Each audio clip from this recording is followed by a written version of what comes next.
The Agenda with Steve Paikin is made possible through generous philanthropic contributions from viewers like you. Thank you for supporting TVO's journalism. Tonight on the agenda, John Michael McGrath and I with our weekly onpoli podcast. The former Premier Davis, he just had this line that he used. I always tell whatever premier is in office, I'll do absolutely anything I can to help you for about until 3 months before the next election, and then I'm helping the Tories. That's right.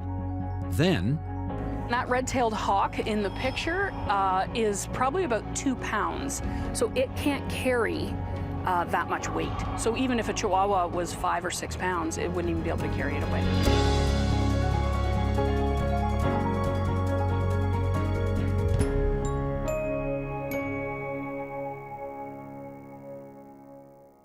well, partner, we usually start these sessions by commenting on our respective wardrobes, and I think we should continue that tradition today because I can see that you are following up from what you had last week.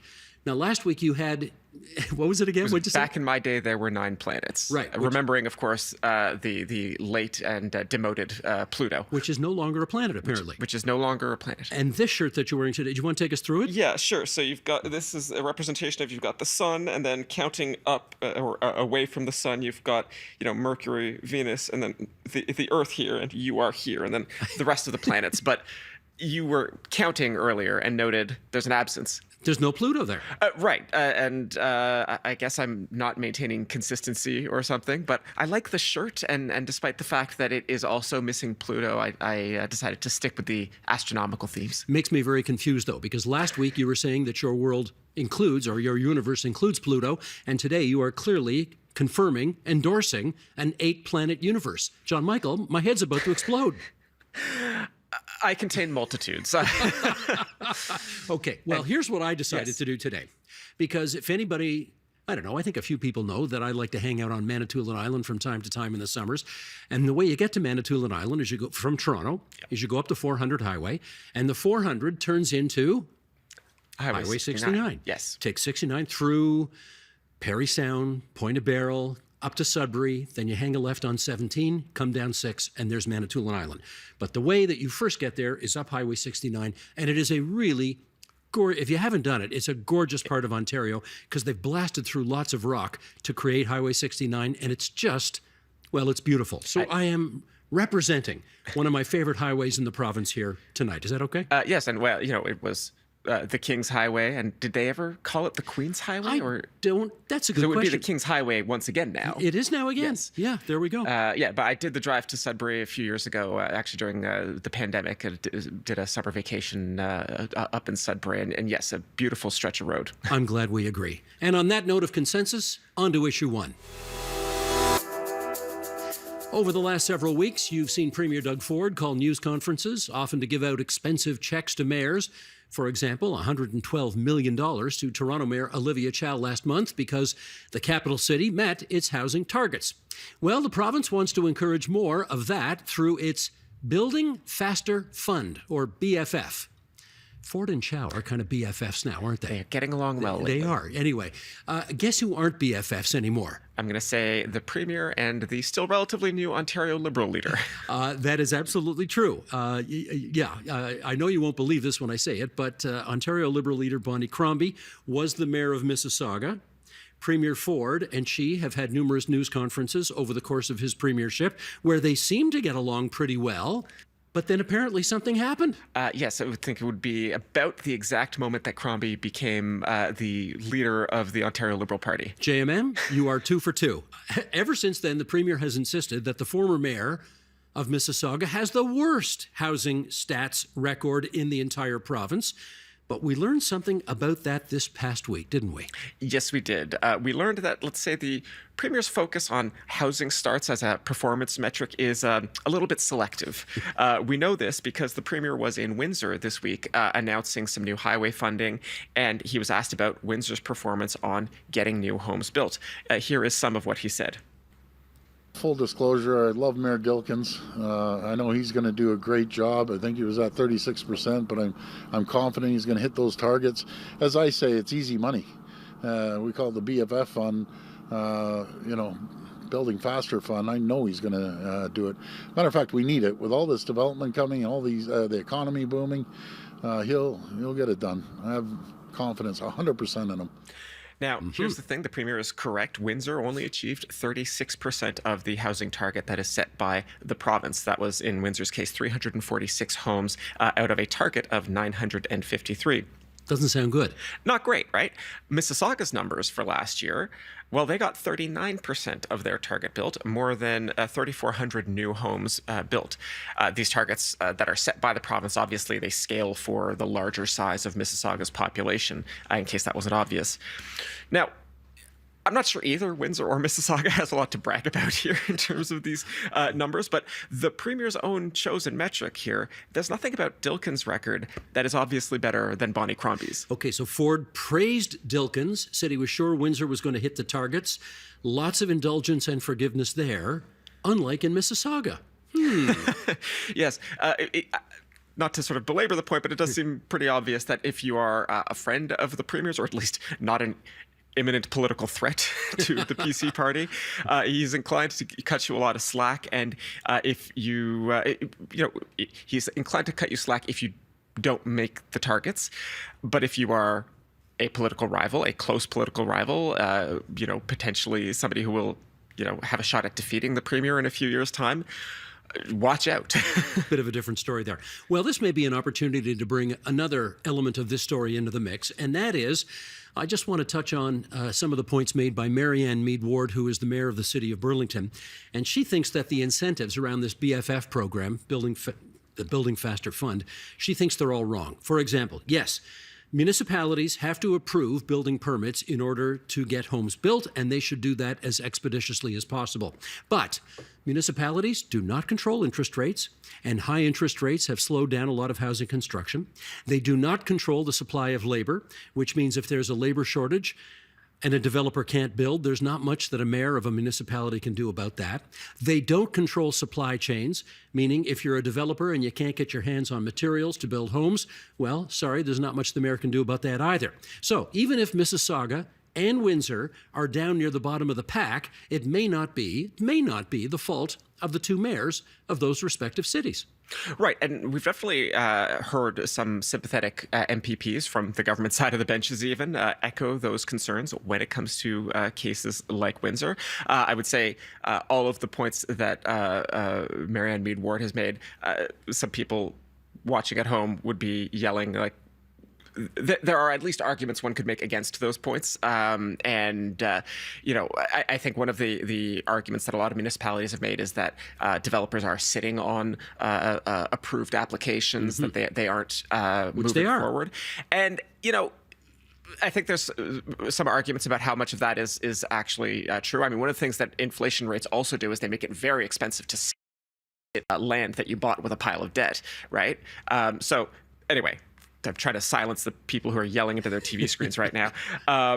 But the Premier was also asked about these points, about whether it's fair to judge mayors by building starts when there are so many steps between the city issuing its last approval and developers actually putting shovels in the ground. And he said, this was when he had the press conference with Toronto Mayor Olivia Chow, he said, like, we don't want to talk about approvals. We want to talk about building starts, and that's what we're going to be judging cities on. That's the most important metric.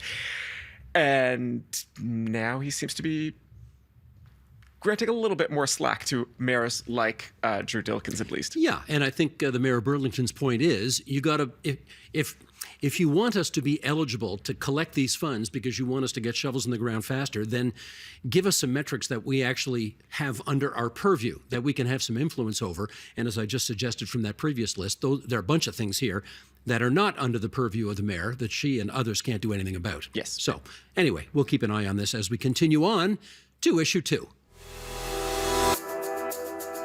Well, we don't know yet if Ontario Liberal leader Bonnie Crombie will be running in the upcoming by-election in Milton, but we know who the PCs will be running. His name is Z. Hamid, and interestingly enough, he ran for the federal Liberal nomination in 2015. Wasn't successful.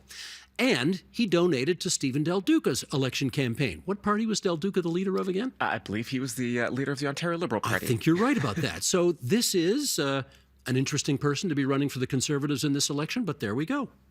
You know, I have to ask how this will affect Bonnie Crombie's decision. Obviously, she's been getting a lot of questions. Will she run for the by-election in Milton? It would get her a seat in the legislature. It would up the seat count for the Liberal caucus in the legislature. But, you know, people may not know Zia Hamid's name, but he was a contender for the mayoral race in Milton in 2022, and he came shockingly close to doing what is almost unheard of in Ontario, and that is defeating a longtime incumbent. Gordon Krantz, the current mayor who did win in 2022, is currently the longest-serving mayor in Ontario, and Hamid came within 1,000 votes of defeating him. It's really, really rare to do something like that in Ontario municipal politics. So somebody who's clearly got some name recognition in Milton, somebody that voters, including, I think we can say a little bit tongue-in-cheek, a lot of Liberals may be comfortable voting for Zia Hamid. And so I think that, you know, you could understand if Crombie were having second thoughts about whether she would run in Milton or not. I don't know if I'm right about this, but I think actually Gord Krantz, who's 86 years old, he's been around a long time. I think he's actually been the mayor of Milton longer than Hazel McCallion was the mayor of Mississauga. I think he's got the record now. Oh, wow. Somebody out there watching should look that up and check. I think that's the case right now. Anyway, so yes, if he came within 1,000 votes of beating Gord Krantz, this guy's got some game. So we got to watch for him in this race. Yeah. Now, some folks around Bonnie Crombie were already of the opinion that she should not run in the seat in Milton because her time can be better spent outside Queen's Park right now as opposed to being tethered to the legislature itself. What do you think? Well, you know, I think there's definitely some logic to that. I think, you know, a lot of this is also sort of an argument about, like, why did things not go so well for Stephen Del Duca, right? Like, how much of that do you chalk up to the fact that he didn't have a seat in the legislature? And you could argue that both ways.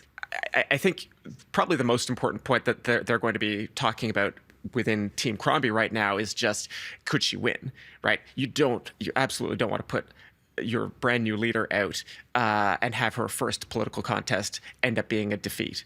You know, is it worth running if you could lose? Probably not. But even if she wins, and this sort of goes back to what we're talking about here, you know, one of the arguments against having a seat in the legislature is just that it's not that important to be in the legislature when there are so many other things that any party, but particularly right now the Liberal Party, needs in terms of fundraising, in terms of getting its message out, those kinds of things. Can I go down memory lane with you for a second here? Please. This is way down memory lane. I want to go back to the 1960s because this scenario has happened before. Right. And the scenario was this. Liberals need a new leader. It's I think 1964. The Ontario Liberals need a new leader. There's going to be a leadership convention. And there is a lot of discussion about a guy, and for some of our more seasoned viewers, you will remember Charles Templeton. Charles Templeton was a very highly acclaimed evangelist of the day, and he had a radio program with Pierre Burton. What the heck was it called? Dialogue? I forget. Anyway, they were on the radio all the time, and Charles Templeton suddenly had very high profile. And somebody said, you know what? You should run for the Ontario Liberal leadership. And as it happened, there was a by-election coming up in the riding of Riverdale in Toronto. And so Charles Templeton said, here's my plan. I'm going to plant my flag in Riverdale. I'll win the by-election, run for the leadership, become the leader, and take on John Robarts and the Progressive Conservatives in the next election. Well, guess what happened? He didn't win the by-election. Jim Renwick for the NDP won the by-election, so guess whose political campaign was dead in the water before it even began? Right. And that was the end of him. So if people are wondering, why is Bonnie Crombie taking her time trying to figure all this out? That's why, because you just can't lose this by-election. If you're a new leader, you can't lose this by-election, or it's just, never mind it's embarrassing. You might just be the end of your whole career. Yeah, absolutely. So now, speaking of by-elections, let's stay in the province of Ontario, but cast our glance to the federal scene, because last week, Jamil Javani, somebody we all know, has been a guest on the agenda many times, he won a federal by-election in the riding of Durham for the Conservatives. This is, of course, the old seat of Aaron O'Toole, the former leader of the Conservative Party. And you may know Javani's name because Premier Ford once appointed him to be Ontario's first Community Opportunities Advocate. That was back in 2019. Giovanni later resigned from that position because he didn't like the government shutting down schools and introducing vaccine passports. At the time, he called the Minister of Education, Stephen Lecce, incompetent. And Giovanni was back at it this past week with some more pointed remarks aimed at Stephen Lecce. Yeah, pointed remarks is one way to put it. Yeah. In his victory speech, Giovanni railed against the liberal elites, but he included in his list of liberal elites the Ontario Ministry of Education and the Minister of Education. Of course, TVO is the educational broadcaster. We do, we're part of this under the auspices of the Ministry of Education. The Ministry of Education. But last we checked, Stephen Lecce is a progressive conservative MPP, Yes. has served in the Ford government since their election win in 2018, and he also served time in Stephen Harper's Prime Minister's office. Yes. So the man is a dues-paying member of the conservative movement, seemingly, we thought, in good standing, but perhaps not right now. Well, we spoke about the divide between the federal conservatives and the provincial progressive conservatives a few weeks ago. And I mean, here we are again. It's really out in plain sight now. We've got Pierre Poilievre, the federal conservative leader. I think I can use this word. He basically stole one of Doug Ford's caucus members, one of Doug Ford's cabinet members. This is progressive conservative MPP Parm Gill in Milton. Jamil Giovanni now taking shots his bow, and Doug Ford firing back, saying Giovanni ought to show a little more gratitude considering Ford, in his words, plucked him out of obscurity, gave him a high-profile job in his office, and got him on the way to the political career he will now enjoy. What's going on here? So there are so many differences going on between the provincial Tories and the federal Tories, and I think it's kind of fascinating.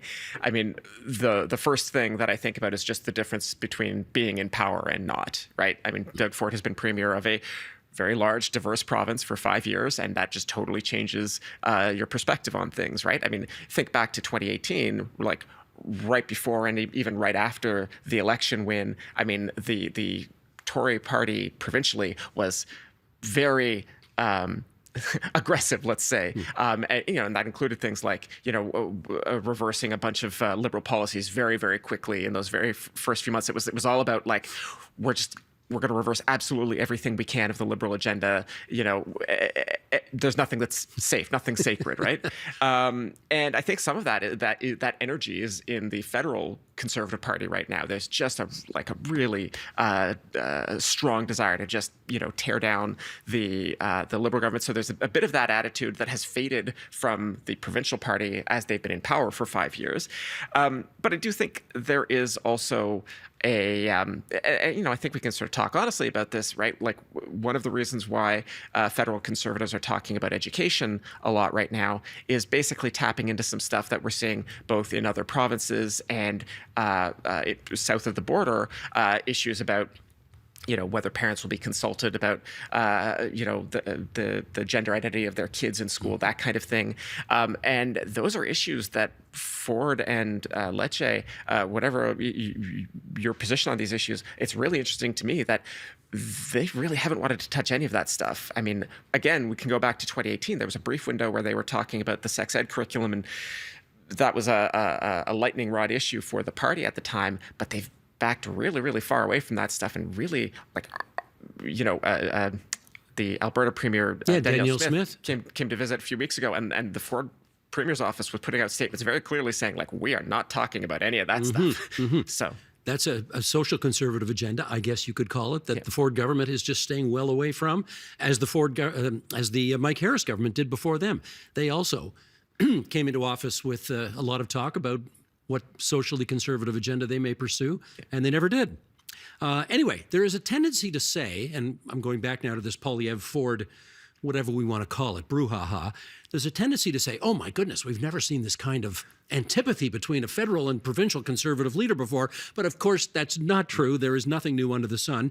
And I will go back to the aforementioned Mike Harris when he was the Premier of Ontario, and Joe Clark was, you'll remember, this is after the Conservative Party basically exploded federally, came back into politics. He led a very small progressive conservative caucus federally, and there was a lot of antipathy between the two parties there.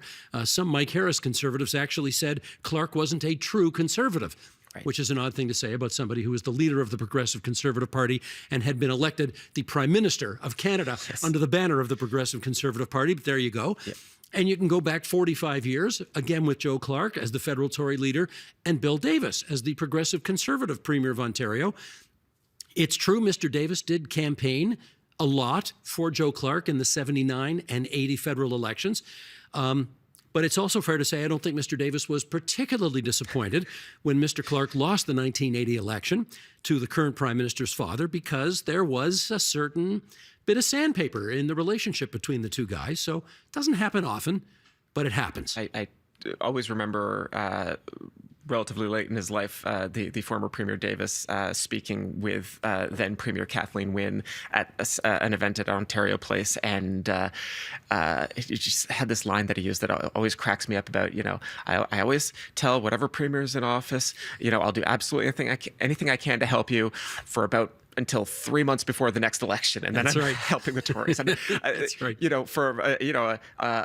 was a very charming but also very mercenary way of looking at the world. And she understood. Bill Davis, at the end of the day, is a PC Party loyalist. Was a PC Party loyalist. Yes. Anyways, on to issue 3. There are many indications that this summer is going to be a lot like last summer. An unusually warm start to the year could lead to forest fires. So the climate is on our mind. Are we prepared for what's ahead? Okay, you want to pick up the story there? Right. So anybody who, was outside last summer for any extended period will remember that the fire season was one of the worst on record. More than 4,400 square kilometers burned in Ontario. Recognizing that, the government has made a substantial investment in improving wildland firefighting, something like $20.5 million in funding. So hopefully that will help. So it's always difficult to actually control these wildfires in the far north in particular, but hopefully that will help. I'm going to do another Manitoulin Island reference here, because I do remember being up at camp, as we call it, on Manitoulin Island, not cottage, but up at camp, and we could not go outdoors. It was kind of shocking. There were nearby wildfires, I think in Kincardine, and the smoke had wafted over to Manitoulin Island, and you could not be outdoors, because if you were, guess what? You couldn't breathe. So it was a bit scary. Well, there were days where, we talk about should people still be masking indoors or whatever. I was masking outdoors in parts of the summer because I had biking to work, and it was you could feel it in your throat. Well, let me bring up another angle here, because there's also the possibility that black bears will come out of hibernation earlier than normal in Ontario, and obviously that could pose some danger. We've seen them in downtowns of towns and cities and villages when this kind of thing happens in the past. Yeah, no, it's one of those things where I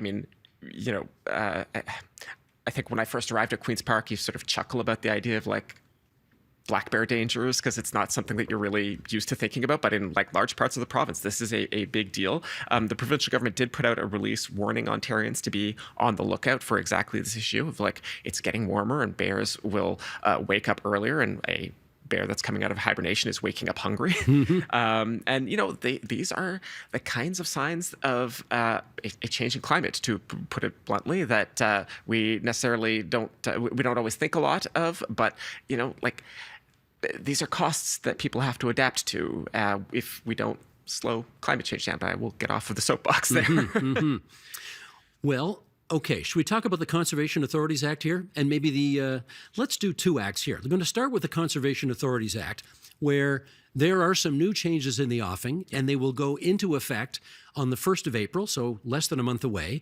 Why don't you give us the 411 on how that is part of this story? Right. So going back to the 2018 election again, right? When the Ford government was first elected, conservation authorities, and I'll get into a bit of what they are, but I'll just start off by saying they were certainly not universally popular among the new Conservative government. And across large parts of rural Ontario, there were lots of questions. There was a big push to try and constrain what conservation authorities do. And so what are they? Well, these are agencies that now basically cover I believe, almost all of southern Ontario. They are agencies established by Ontario law. The first one passed in 1946 as a reaction of the incredible sort of industrial expansion during the 1940s, World War II. But you can't tell the history of the conservation authorities without talking about Hurricane Hazel in 1956. Obviously, Hurricane Hazel dumps a ton of rain on particularly the west end of Toronto, and some people died, but many homes were destroyed. And the conservation authorities, really become the premier bodies of flood protection in the province. So how exactly do the authorities manage watersheds, as we've discussed? Well, some of it is just providing information to municipalities. For example, you map where the biggest risks of floods are, and then you say to municipalities, like, you really can't allow intensive development in those places. They're also able to acquire land. That was a power that they were given, in particular after Hurricane Hazel. So, large parts of the GTA, there are green spaces that are owned and operated by the Toronto Region Conservation Authority. They also do province-wide education initiatives, teaching kids about nature, that kind of things, and how to keep water supply safe. But they've always been at the sufferance of other levels of government. They don't have their own independent sort of sources of revenue. Their funding has been cut by multiple provincial governments, including, we've mentioned Mike Harris, under Dalton McGuinty, and also under Doug Ford. When the Tories won in 2018, there really was this push to what the government said was going to make the conservation authorities focus on their core mandate. There was a sense particularly among some rural municipalities, that conservation authorities had really gotten beyond that core mandate of like flood protection and conserving green spaces. Do you think there really was mission creep there? I mean, there are certain stories that came out of things like Auditor General reports where I'm trying to remember now, this was a criticism from a New Democrat. As I recall, this was not like a doctrinaire conservative railing against big government, but there was a New Democrat from the Niagara region, I want to say, who had said, like, we've got a conservation authority that bought a boat, and like nobody can tell us why they bought the boat. So I think there were definitely individual cases that you could point to where an individual conservation authority had maybe gotten off of the correct path, but whether that called for a wholesale systemic change is another argument. And what we're seeing now is the government has brought in changes. The changes are not as broad as some people were worried, but they are still substantial. Well, follow up on that if you would, because the Minister of Natural Resources is getting some new powers. What does that look like? Right. So the Minister of Natural Resources and Forestry, who is in this case is Graydon Smith, who we actually saw last week in that clip we played. The minister will be given the power to issue development permits that the conservation authorities would normally be the ones to issue. Basically, he'll be able to instruct them to issue those permits and potentially like change conditions that the conservation authority might want to impose. So if a conservation authority says, no, you can't build that here, the minister could come in and say, actually, yes, you can. If the conservation authority says, well, you can build that, but only if you do X, Y, or Z, the minister will be able to say, you know what, don't worry so much about Z. And so some conservation authorities have raised some concerns about basically their work being undermined. One in particular had some spicy language about, dropped an F-bomb about the minister and then subsequently apologized. Oh, who did that? Who dropped an F-bomb about the minister? This was the head of, I want to say, the Conservation Authority in Essex, and I can't remember the proper title, but he was quoted by the Narwhal, whose reporting we're relying on for this segment, used a profanity that we will not use on the public airwaves here. Oh, dang. That's no fun. Sheldon, have you got that F-bomb clip? I want to hear that thing. No, okay. Moving right along. Okay, so that's one act with some changes. Yes. There's another act that we're going to talk about now, the Endangered Species Act, What's different there? So the Endangered Species Act was first passed into law in 1971, was updated under the Liberals in 2007. And, basically it forbids people from killing or harassing or disturbing either endangered animals or, and this is the important bit here, the habitats of endangered animals. So you not only, if there's a species of bird that is listed as an endangered species, not only can you not harm the animal, you also can't harm the area in which that animal lives. Any changes to the status quo in that? Yeah, so the government is proposing changes that would make it easier to build early exploration mining trails. Obviously, this government has talked a great deal about how important it sees as the mineral sector. They talk a great deal about, for example, critical minerals in the EV supply chain, right? Electric cars need they need less oil, but they need much more, nickel and lithium and these kinds of minerals. And the good news for Ontario, at least from the government's perspective, is that they believe that we are well positioned to provide some of those minerals to the global sort of EV supply chain. But in order to get at them, the government wants to make it easier to build these mining roads into the north where much of these mineral deposits are. Okay, with spring fishing season upon us, any changes in that? Right, and so this is, we're getting pretty detailed here. I did not know about this species of fish until a few weeks ago, the red-side dace. It is a very small fish. What color is it? I'm going to guess it's red.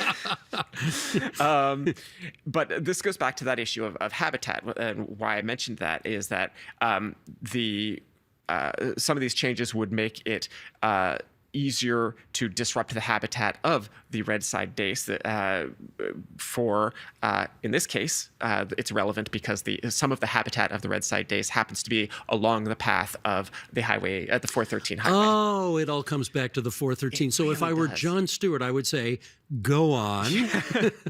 So, this is the kind of example of how, how you can tell that a government is really focused on something in a let's say, single-minded way, right? The government wants to build the 413. They ran on it in the last election, and they are moving legislative obstacles out of their way, you could say, right?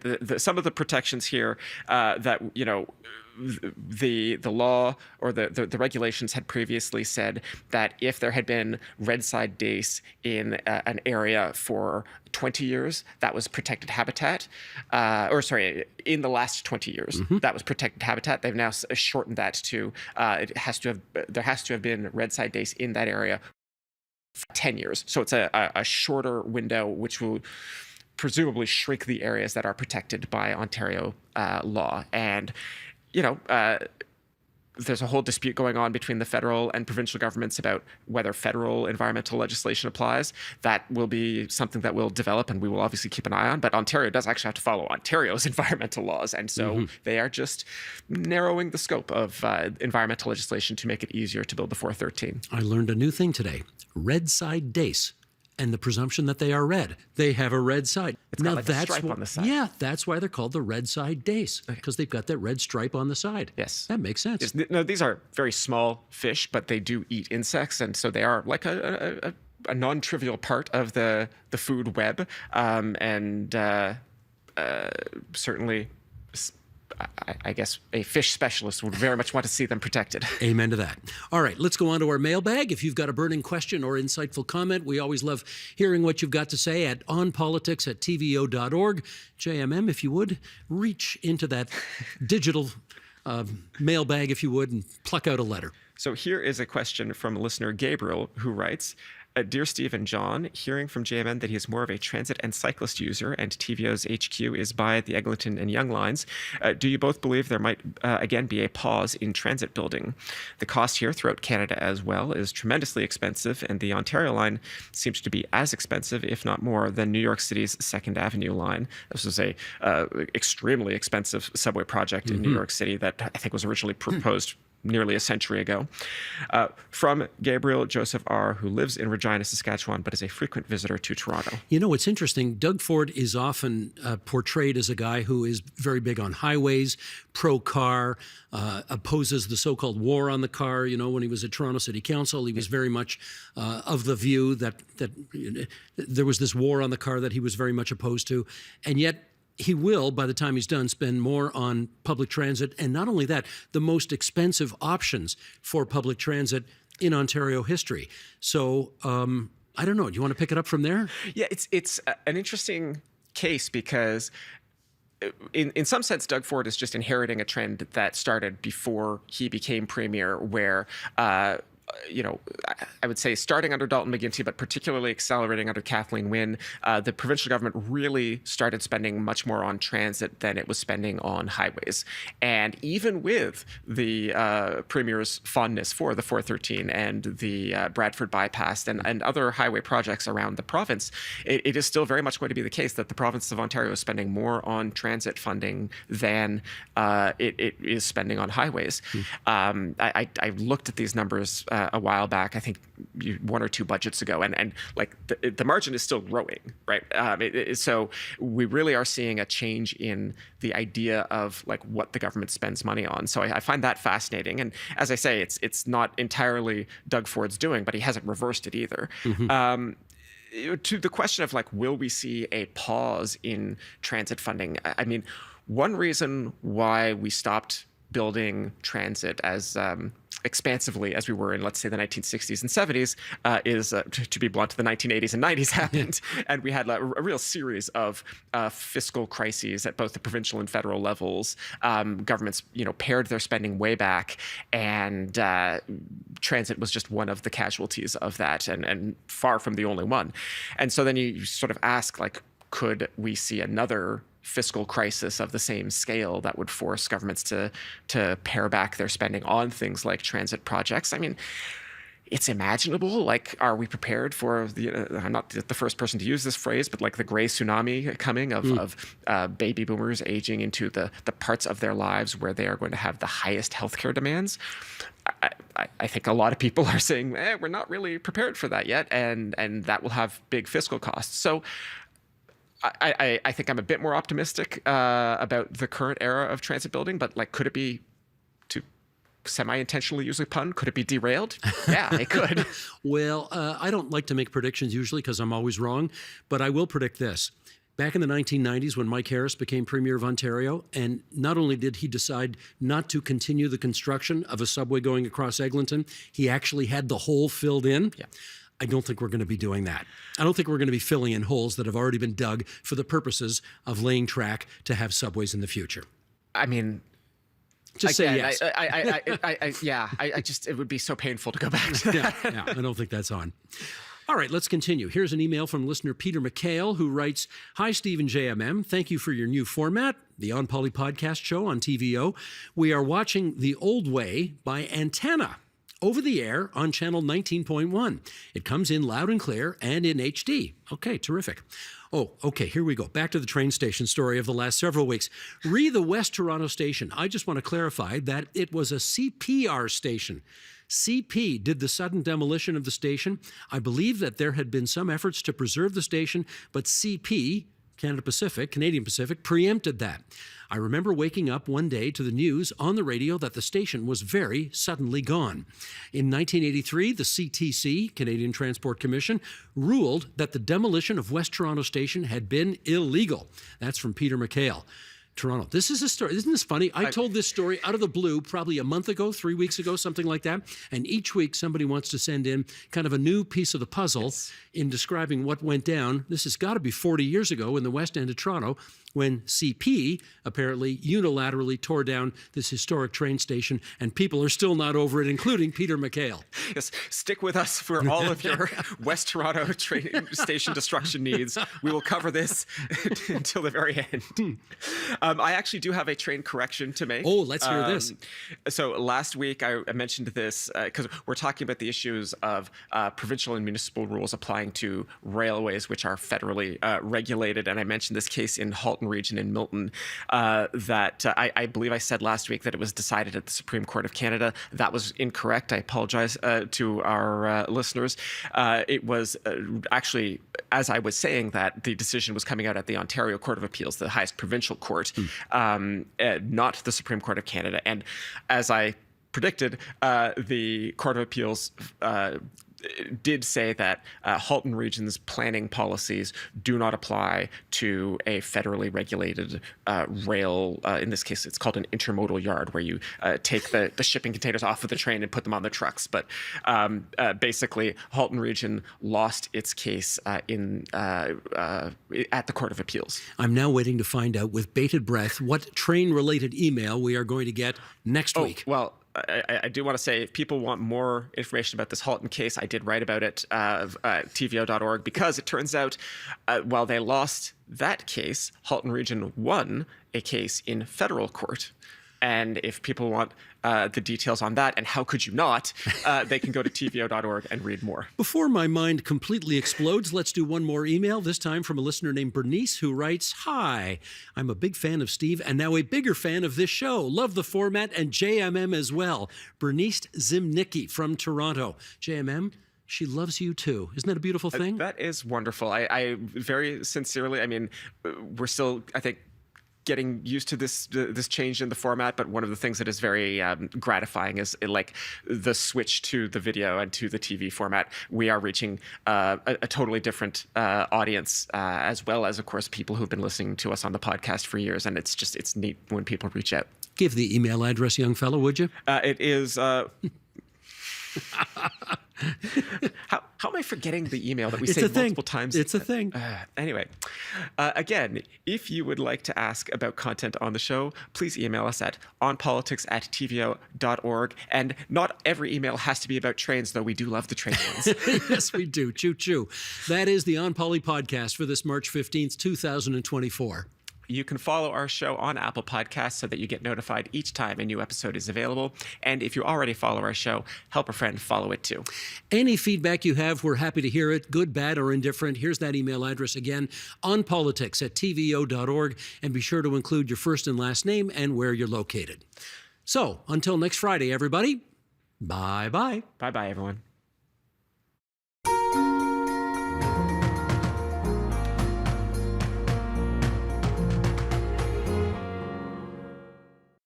If you're ever worried about whether your small dog or cat is at risk of becoming prey for a raptor, TVO's No-Brainers have some news for you. Toronto's High Park, home to the world's largest wild Chihuahua population. Here, in this urban oasis, these tiny kings and queens manage a comfortable existence, free of worry and strife, one of calm reflection, of popsicles and warm hand-knit sweaters. However, life in the park is not completely without its dangers. Take this proud specimen, for example. An obvious alpha, he scampers about the meadow, with his considerable store of urine laying claim to all he surveys. But wait, the Chihuahua's keen sense of anxiety alerts him a threat is imminent, his bulbous eyes watching for death to burst out of the tall grass. But little does this little dog know, death lurks a great deal higher than the tall grass. It is too late. Death's powerful wings are carrying him to meet eternity. And such is the fate of all who face sky coyotes, birds of prey in the big city. That's so stupid. But man, I've always wanted to make one of those planet Earth thingies, and don't worry about this guy. He's the whole reason I'm doing the video. This is Henry, who did not actually die. Henry's a 13-year-old Chihuahua from St. Catharines, who's roommates with Matt, a 20-something human from Mississauga. But that's my fault. I shouldn't have put him on an ottoman and walked away. Now, I didn't know this was even a thing, but Matt won't let Henry roam the open plains or apartment balconies alone, because get this, they fear the little guy will be snatched away by hungry birds. So why are you afraid of... Why are you afraid in general? Just that? Yeah. How much time do you have? So why are you afraid of letting Henry on balconies and in open plains? Well, Chihuahuas kind of do classify as prey for birds of prey. Yeah. What do you think makes Henry so delicious to these birds? Well, he doesn't look that different from a small rodent. Sorry, Henry, no offense meant, but he kind of would look like a little snack from a bird's eye view. You think his anxiety makes him spicy? Probably. In your expert opinion as an actor, what kind of birds are trying to kill Henry? We've thankfully never had a run-in, so I don't know. Like, I think in this area there's hawks and falcons, and I don't know the difference, but what I do know is you have to be very vigilant if you have a small dog. After talking to Matt and Henry, my first question was, do birds snatch dogs for real? And second, what are birds of prey even doing in a big city? To figure out both questions, I was going to have to call some experts, but I lucked out, and one called me first. Why?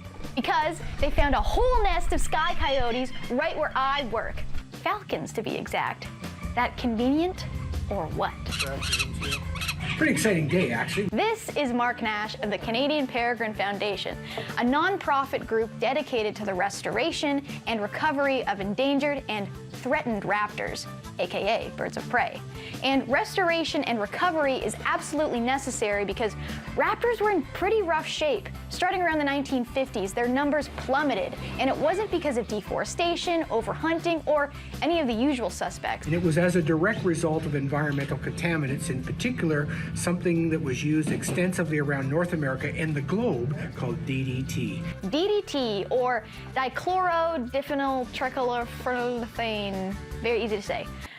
Why abbreviate it? Was developed as an insecticide in the 1940s. It was used to combat malaria, typhus, and other insect-borne human diseases. It saved lives. Malaria still kills hundreds of thousands of people a year, and DDT was very good at killing the mosquitoes that spread it. Unfortunately, though, it took a few decades for everyone to realize that DDT is also absolute poison for us, the environment, and for wildlife. Specifically for falcons and other birds of prey, DDT disrupts the process where the female transfers calcium from her body into new eggshells, and that disruption makes for very thin, very weak eggs. And when adult falcons would sit on them to keep them warm and incubate their young, the eggs would be crushed. Good news is, a bunch of countries banned the use of DDT back in the 70s. Bad news is, some of the countries these birds migrate to have not. That's why raptors need organizations like the Canadian Peregrine Foundation. Even without DDT, peregrines, like many predators, have a crazy high rate of juvenile mortality. Almost 80% die before turning 1 year old.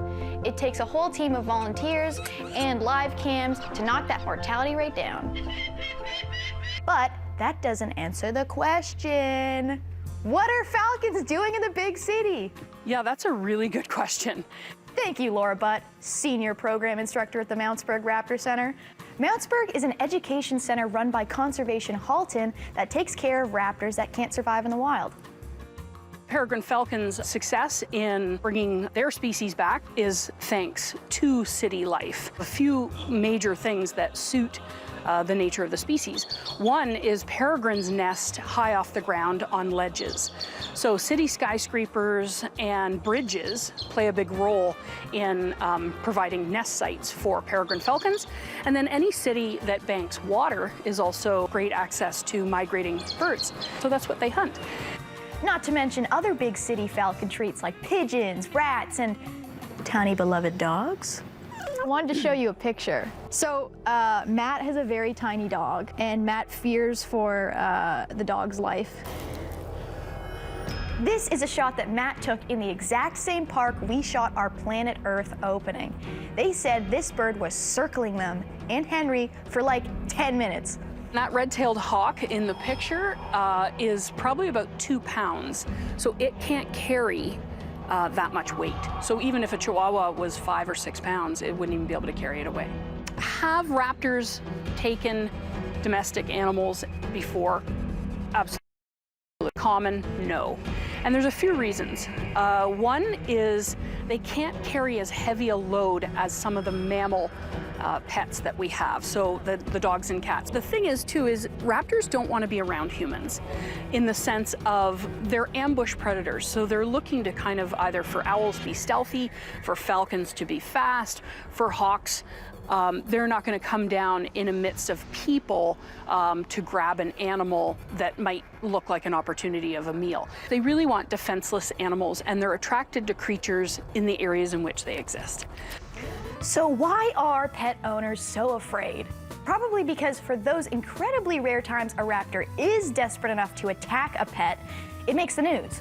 Problem is, these horror stories create a disproportionate fear of endangered creatures. All the while, dogs and cats kill way more birds than the other way around. Environment Canada estimates cats alone kill between 100 and 350 million birds a year in Canada. As an apex predator, the health of raptors is one of the surest ways for us to assess the health of an ecosystem. Without the decline of falcon populations, would we have been as quick to assess the dangers of DDT to the rest of the environment, or to us? Plus, raptors keep nuisance animals in check and nature in balance. Farmers even use them to protect produce from field pests, not to mention the fact that the falconer is probably the most exciting, if most problematic, part of the medieval times show. And yet, for all they do for us, we dumb humans are responsible for just about every injury the birds at Mountsburg have. Car collision. We actually have a gunshot victim, we have a trap victim, we have birds that were taken from nests, and people try to keep them like pets, which of course is illegal. See what I mean? So what do we do to make it up to them? But generally what you want to do is keep around old growth trees, plant native species, don't use chemical poisons. You want to use natural materials, put up nest boxes. You can feed your backyard birds, which again helps to feed raptors. So really making better environmental choices in general. We want to think, say, 7 generations ahead. Hello. I've never been this close to a horse before. Really? That is a huge creature. I'm so happy right now. I can't even see the question because the horse is so cute. Okay. If an everyday person saw an injured raptor, what's the first thing they should do? And you never want to give that injured animal food or water. It doesn't need comfort from us or sustenance. It needs emergency care. If you have gloves or a blanket or a towel, something that you can cover it with and safely collect it up, put it in a box, put it in a safe place. And contact OntarioWildliferescue.ca immediately.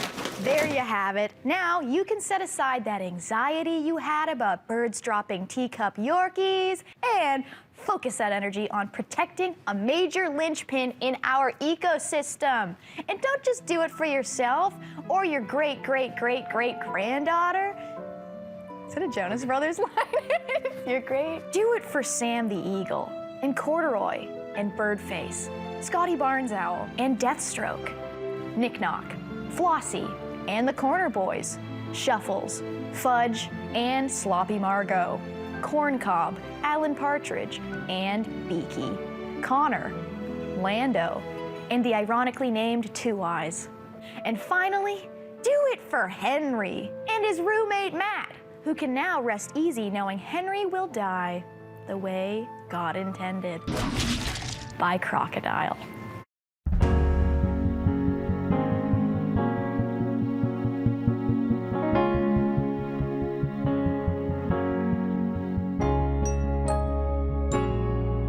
Many people maintain their cognitive function with aging, but The research that I've done suggests that there is more generalization of function. So in the sense that, the same, like I said earlier, like different tasks will engage very similar networks.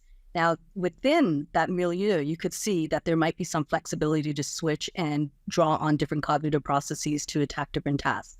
But when there is a requirement to make a drastic switch and to really change systems, then you do see a bit of an age-related hitch. So there is this task-related switching effect, and there are some executive functions that do tend to decline, but again, on average. So I think, there is a lot of individual differences, but in general, I think there is some flexibility, but flexibility tends to decline with aging. But we become more efficient in processing things that we have experiences with. And so this comes to emotional regulation and empathy that was already talked about. We really do improve these abilities because we've had a lot of experiences in similar situations, and we could build off those models to act in the current environment.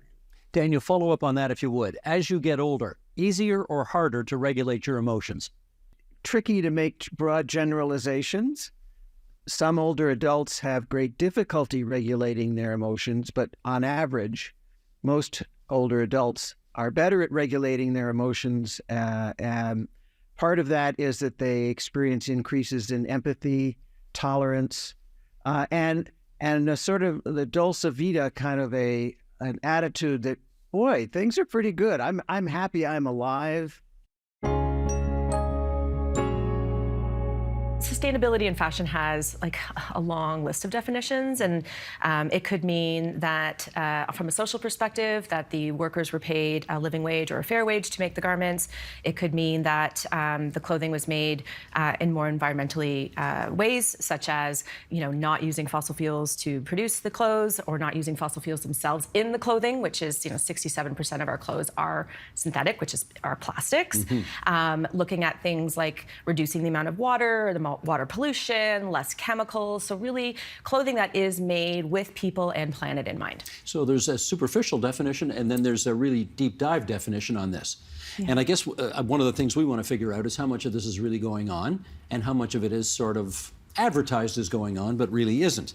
Mm-hmm. Am I right, Jacqueline, in saying that maybe 10 years ago, people were more interested in getting something that was fashionable and they didn't think too much about the sustainability of it, but they do think more about the sustainability of it today? Absolutely. I feel like people are definitely considering it more. There's actually this concept called the say-do gap. So about 80% of consumers say that they want and prioritize more sustainable purchasing behavior and where we shop, but about only 10% actually do. And there's a list of barriers there that we could talk all day about as well. But I think the concept of sustainability used to be just, for a certain group of people, and it's become a lot more mainstream, which is really exciting to see, but it's also added a lot of confusion for people on understanding where to shop and how to understand what are the best brands to buy from.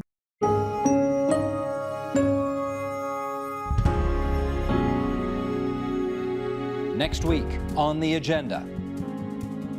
If they're struggling to establish a financial foundation, it's not because they're necessarily doing something individually wrong.